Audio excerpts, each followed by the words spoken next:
Good morning everyone, welcome back to my mini blog. তোমরা তো প্রত্যেকেই জানো যে এরকম ওয়েদার আমার কতটা প্রিয়। সকালবেলায় ঘুম থেকে উঠে এত সুন্দর ওয়েদার দেখে মনটা তো খুশি হয়েই গিয়েছিল। তারপরে এত সুন্দর একটা ব্রেকফাস্ট, আর ব্রেকফাস্টটা নেওয়ার সঙ্গে সঙ্গে আমি ওপর ঘরে চলে এসে আমাদের যে ফেভারিট কর্নার মানে আমার জন্য সেখানে বসে দুজনে মিলে খাওয়া দাওয়াটা সেরে নিলাম, মানে ওয়েদারটা এনজয় করতে করতে।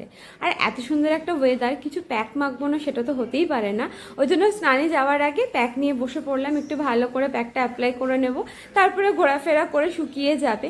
তো হ্যাঁ, স্নান টান করে আমি চলে এলাম। আর জানো তো, এরকম ওয়েদারে সবসময় শ্যাম্পু করার চেষ্টা করবা, কারণ এই ওয়েদারে মাথায় তেলটাকে অ্যাভয়েড করাই ভালো।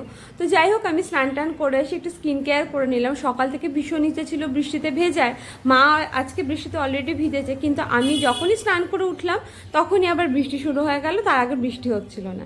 আর এই দেখো, এটা হচ্ছে আমার লিপস্টিকের কালেকশন, যদি তোমরা দেখতে চাও বলো। বাই।